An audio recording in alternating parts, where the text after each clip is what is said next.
Hello everyone! Welcome to Bright Lab Tutorials. If you're new here, don't forget to subscribe to my channel and hit that notification button to keep you updated on my tutorials. Ngayon, pag-aaralan natin paano mag-simplify ng rational expressions. Okay, bago natin pag-aralan paano mag-simplify ng rational expression, alamin natin ano nga ba tong rational expressions na to? Ang rational expression ay fraction na merong polynomial sa numerator o kaya sa denominator. Or pwede ring nasa numerator at nasa denominator. For example, 5 over x plus 1. So pwede nating sabihin na x can be any value except negative 1. So marirestrict ang x sa negative 1. Simplifying rational expression, similar din to sa reducing fraction to lowest term. Example, if we expand this, magiging 9 times x over x. Then, pwede natin i-cancel yung x sa numerator at denominator. And then, our final answer will be 9x. Dito, we can say na our values for x can be any value because wala siyang restriction. Another example, 15x plus 20 over 5. Kunin muna natin ang greatest common factor sa numerator. Now, ang greatest common factor is 5. And then, i-divide natin bawat term by 5. So, 15x divided by 5 gives us 3x. Plus 20 divided by 5, that's 4 over 5. And since 5 is common to both numerator tsaka sa denominator, pwede nating i-cancel yan. And then our final answer ay 3x plus 4. This time, x can be any value kasi walang restriction.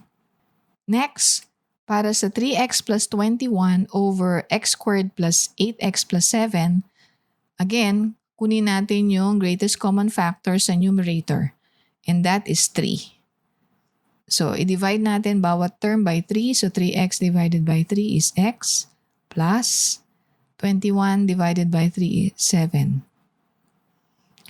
Now, para sa denominator natin, meron akong video about factoring trinomials. So, i-factor natin tong trinomial na to. Factor ng x squared ay x and x. And factor ng 7 ay 1 and 7. Because kapag in-add natin yung 1 plus 7, it will give us 8. So, our factors for this one will be x plus 1 and x plus 7. And then, pwede na natin i-cancel itong dalawang binomial na yan. So, our final answer will be 3 over x plus 1. Now, dito, x cannot be negative 1. So, i-restrict natin ito with negative 1. So, we can say na ang values ng x will be x such that x is not equal to negative 1. Paano kung ganito yung example natin? X minus y over y minus x. You notice na yung x sa numerator ay positive, sa denominator ay negative. Ganon din yung y. Negative sa numerator, positive sa denominator. Now, let's try to multiply with negative 1, yung numerator. Tingnan natin kung anong mangyayari. If we multiply x with negative 1, we'll have negative x. At i-multiply natin yung negative y with negative 1 will give us a positive y over the denominator which is y minus x. So mapapansin mo, pareho na sila ngayon. Pwede na natin silang i-cancel. At yung answer dyan will be negative 1. So remember, the quotient of two opposites is negative 1. Next example, meron tayong m squared minus 25 over 5 minus m. Now, yung numerator is difference of two squares, which is a special product. Now, with this special product, ang factor niyan would be the sum and difference of the square roots. Now, since ang numerator is difference of two squares, ang factors niyan ay yung product ng sum and difference of two binomials. So, kukunin muna natin yung square root ng first term. So, square root ng m squared is m. And then, kukunin natin yung square root ng 25. Square root of 25 ay 5. Kukunin lang natin yung sum and difference of these two numbers over 5 minus m. Now, itry natin i-apply yung negative 1 sa denominator. So, 5 times negative 1 is negative 5.